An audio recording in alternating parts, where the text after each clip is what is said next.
Você acha que mineração é um processo que pode acontecer só em terra? Na verdade, não. E tem muita gente que já tem interesse em fazer mineração no fundo do mar. É bom? Vai trazer empregos? É ruim? Vai destruir os ecossistemas marinhos? Nesse vídeo você vai entender tudo o que você precisa saber sobre esse tema. Bom, se você chegou aqui até agora e está me conhecendo pela primeira vez, meu nome é Ana Vitória, eu sou a fundadora do canal Ocean Immersion e aqui a gente discute sobre sustentabilidade. O Ocean Immersion é também uma escola, a gente tem vários cursos sobre sustentabilidade, sobre carreira internacional. E esse vídeo, que é um tema muito por vocês, a gente vai conseguir conversar um pouco sobre o que é realmente a mineração no fundo do mar, quais são os impactos que ela traz, e onde é que isso já está sendo feito. Bom, para começar o tema de hoje, ele é polêmico, né? Ele divide opiniões, mas eu vou trazer bastante material aqui para a gente conseguir discutir isso com bastante clareza e entender se essa é uma prática sustentável ou não. Primeiro, a gente precisa de entender por que existe o interesse em fazer realmente, né, em minerar o fundo do mar. Bom, o oceano, gente, ele é um lugar rico em recursos, tanto recursos biológicos quanto recursos não vivos, né, como é o caso, por exemplo, dos minerais. Esses recursos, eles estão presentes, enfim, no solo oceânico ao redor do mundo todo. E o oceano, ele é muito rico não apenas, como eu falei para vocês, em recursos não vivos, né? Por exemplo, pedras, minerais, pedras preciosas, até as algas, ou até peixe, ou até mesmo espaço, né? Porque um país que tem mais acesso ao oceano, ou um país que tem uma zona marítima maior do que a outra, ele acaba tendo mais poder também, né, nessa região. Então, em termos geopolíticos, o oceano também é muito importante. Ou seja, o que a gente está discutindo aqui? O oceano é importante para a economia dos países, né? Os países que têm acesso ao mar têm também uma vantagem muito grande em cima de outros países. Então, o oceano ele acaba sendo muito importante para a economia mundial. Tanto que se o oceano fosse um país, existem relatórios que dizem que ele poderia ser o 7º país mais rico do mundo. E existe, sim, um interesse de criar mineração no fundo do mar, começar a explorar esses recursos que estão lá. Como, por exemplo, os nódulos polimetálicos, que a gente já vai conversar aqui o que são, né? Mas, assim, no oceano mesmo existem vários metais diferentes. Alguns metais, eles geralmente eles estão presentes em montanhas submarinas, ou nas planícies abissais, ou mesmo nas fontes hidrotermais. As fontes hidrotermais, elas são um lugar muito específico do oceano. E você se engana, né, que se nesses lugares não existem vida. Na verdade, o fundo do mar, ele é cheio de vida, como seres gigantes tipo as baleias, quanto a vida microscópica, tanto bactéria quanto vírus. Enfim, existem muitos tipos de seres microscópicos no oceano, até mesmo as algas, né? Vírus, algas, bactérias, eles têm hoje também um potencial muito grande para a biotecnologia e para a indústria farmacêutica, para, por exemplo, criar remédios e medicinas que podem, no futuro, curar algumas dessas doenças que hoje a gente ainda não tem cura. E as fontes hidrotermais, elas são basicamente uma espécie de vulcão no fundo do mar. Essas fontes, elas estão presentes nas fissuras da crosta terrestre e é dali que sai uma espécie de fluido geotermal. Então, é um líquido muito quente que sai debaixo da terra, pode chegar até 350 graus Celsius, e nessas áreas é comum encontrar minerais raros, justamente por causa dessa atividade geotermal que está acontecendo ali. Alguns desses materiais encontrados aí perto dessas zonas são também conhecidos como nódulos polimetálicos. São umas espécies de bolinhas como essa que vocês estão vendo na imagem agora, que contém aço, níquel, cobre, cobalto, magnésio, ou seja, são vários metais em um nódulo, né? Em um lugar só nessa bolinha. E esses nódulos, eles são muito importantes economicamente também. Por quê? Por eles terem vários metais nesses compostos, eles podem ser usados para uma série de coisas que a gente usa, por exemplo, no nosso dia a dia. E existem outros tipos de minérios também no fundo do mar, como, por exemplo, sulfetos maciços do fundo do mar, polimetálicos também, crostas ricas em cobalto, encontradas principalmente nas fontes hidrotermais, e os fosforites. Então, tem em muitos desses compostos aí que a gente encontra no fundo do mar, tem um interesse comercial muito grande. Tem empresas que já estão de olho, é claro, né? Porque isso é como se fosse uma corrida do ouro novamente no oceano. Então, definitivamente tem aí um interesse econômico atrás desses metais. Hoje, os métodos que existem para tirar esses minérios do oceano são feitos por máquinas, né? Então, algumas podem pesar aí algumas toneladas, como é essa máquina daqui da foto. E aí você deve estar pensando, mas então é igual a mineração em terra, né? Isso vai ser bom, porque vai trazer emprego, vai trazer dinheiro. E sim e não, mas vamos lá que vocês vão entender isso. Nada é tão simples assim, né? Eu vou explicar aqui para vocês em alguns pontos porque é que nada é tão simples assim. Primeiro, o oceano ele não é um lugar como um sistema terrestre. Então, se a gente quer minerar o oceano, você vai ter alguns impactos que vão ser diferentes daqueles impactos que a gente encontra em terra. Tem algumas regiões do oceano, por exemplo, que já começa pela parte geográfica, né? Geopolítica do oceano também. Tem algumas regiões no oceano que elas não pertencem a um país específico, mas que pertencem a todos os países, né? Por convenções internacionais. Então, se a gente decidir minerar o oceano, não vai ser uma decisão de uma empresa que negociou com um governo. É um tanto mais complexo do que isso, porque tem áreas do oceano que são, de fato, internacionais. E tem convenções internacionais que definem as responsabilidades de todos os países que têm acesso ao mar.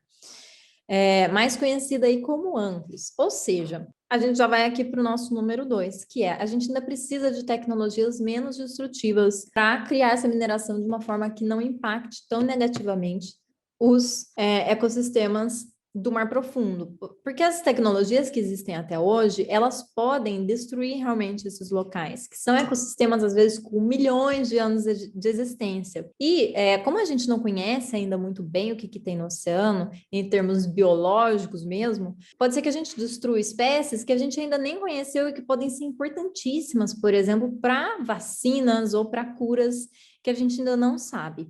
É claro, né? A gente também tem que pensar, se a gente começar um processo de mineração, será que isso não vai afetar também outros setores da economia, como a pesca e até a biotecnologia, como eu falei para vocês?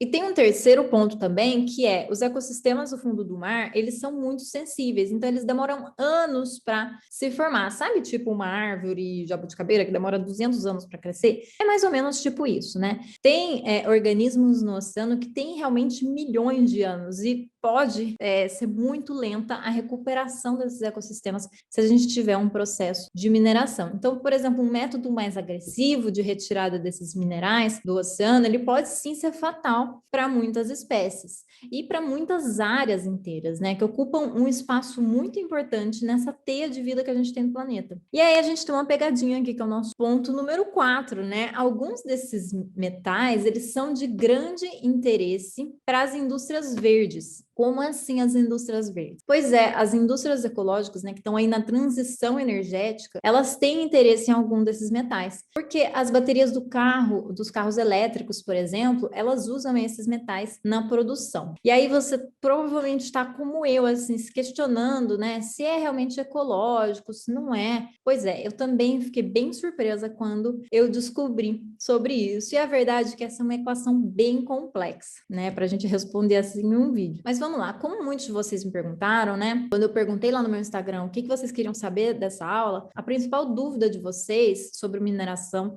no fundo do mar era sobre os potenciais impactos negativos. Existem alguns impactos negativos, sim, da mineração do fundo do mar. Então, caso, né, exista aí a vontade de criar uma zona para ser minerada, tem que ser feito um estudo, né, ambiental para entender realmente os impactos disso. Mas esse impacto ele pode estar relacionado com a extração, que pode impactar essa coluna de água, pode afetar outros animais, porque você imagina que quando você pode começar a tirar coisas, né, daquele ambiente, você pode mexer em alguns lugares e criar, por exemplo, uma visibilidade diferente da água. Pode acontecer, por exemplo, um impacto na cadeia de regeneração das espécies, um impacto que pode muitas vezes demorar anos e anos para recuperar.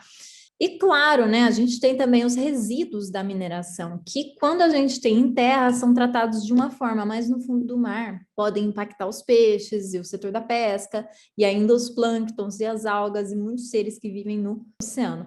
Além da bioacumulação de metais que pode acontecer nos peixes e outros animais que estão presentes nessa área, né, e que depois podem até aí contaminar a nossa cadeia alimentar. E claro, né, com a mineração do fundo do mar, possivelmente a gente pode perder, inclusive, acesso a esses animais ou mesmo a essas vírus e bactérias que podem ajudar a nossa busca contra doenças que já existem hoje, né? Porque esses vírus, bactérias, enfim, são muito importantes para a biotecnologia, como a gente já conversou antes. Mas então, né? Quais países que já estão organizando esse tipo de prática? Tem países que já liberaram licenças para mineradoras. E pelo que eu entendi das pesquisas que eu fiz para esse vídeo, a mineração do fundo do mar ela ainda está na sua infância, ainda não é algo realmente consolidado em muitos países. Mas sim, alguns países liberaram já a exploração, como o Japão, a China, a Bulgária, já podem explorar na sua zona econômica exclusiva. E aí eu tenho esse mapa aqui para vocês, que é o que eu encontrei na International Seabed Authority, né, que é a organização internacional que regula a mineração no fundo do mar ao redor do mundo. E alguns países, sim, já liberaram licenças ao redor do mundo. Enfim, muitos outros países que possivelmente vão liberar ainda. Bom, o texto no site da organização diz que a ISA, né, que é a International Seabed Authority, firmou contratos de 15 anos com 21 empreiteiros para a exploração de nódulos polimetálicos, sulfetos polimetálicos e crostas de ferro manganês ricas em cobaltos na área internacional do fundo do mar. A área. E existem zonas, é claro, que são muito ricas nesses minérios, mais do que outras. Tem maior quantidade de metais presentes em alguns lugares, como, por exemplo, essa zona chamada Clarion Clipperton. Nessa zona, né, existe uma concentração de 6 vezes mais metais do que existe em toda a Terra, né? Então, em toda a superfície terrestre tem mais mineral concentrado nessa área do que a gente pode encontrar em outros lados do mundo. O que faz com que essa área atraia muitos olhares e atraia muito interesse comercial também. Mas lembra que eu falei para vocês que o oceano ele tem muitas zonas diferentes, né? E ainda vou fazer um vídeo aqui para vocês explicando sobre isso. Bom, com esse vídeo você conseguiu entender que a exploração no fundo do mar ela é muito mais séria do que se pensa, né? E que tem que ser feita com muita responsabilidade. Enquanto isso, a gente pode também começar a pensar em soluções para o que a gente tem na Terra, porque afinal de contas a gente tem muitos metais aqui que muitas vezes não são reaproveitados. E aí eu quero trazer para vocês nessa última parte do nosso vídeo as soluções, né, para esse frenesi todo. Bom, se você já segue o nosso canal aqui, você sabe que a gente fala muito sobre sustentabilidade, economia circular e por aqui a gente discute formas diferentes de produção também, novos modelos de negócio, novas economias. Então, muitos críticos, né, já apontaram a mineração do fundo do mar como sendo uma prática muito agressiva e uma alternativa muito ruim para o nosso futuro,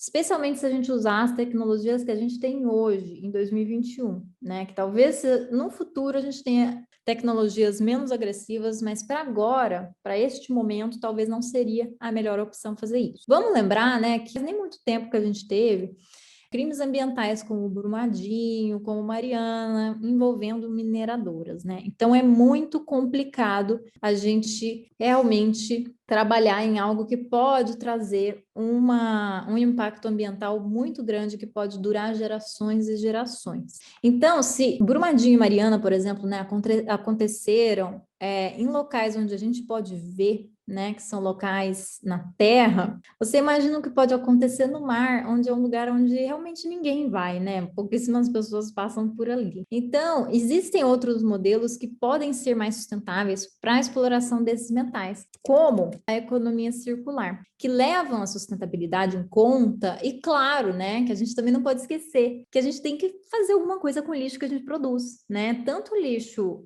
que a gente fala muito no canal do plástico, mas esses outros lixos que não são tão óbvios, né? Que são, por exemplo, aparelhos eletrônicos, coisas que a gente usa no nosso dia a dia, computadores, tudo isso, né? Leva todos esses metais que eu descrevi aqui para vocês, né? Então, para a gente produzir um computador novo, para a gente produzir todo esse tipo de tecnologia que a gente usa no nosso dia a dia, inclusive carros, a gente acaba usando muito desses materiais. E aí é importante que a gente encontre um modo de fazer isso circular no nosso sistema, porque o que acontece hoje é que a maioria dessas coisas, elas vão para o lixo e de lá elas nunca mais saem, né? E a gente precisa de um modo de trazer esses recursos, porque isso também é recurso, apesar dele já ter sido comprado por alguém e ter se transformado em um produto, ainda é um recurso, pode também voltar, né, de alguma outra forma.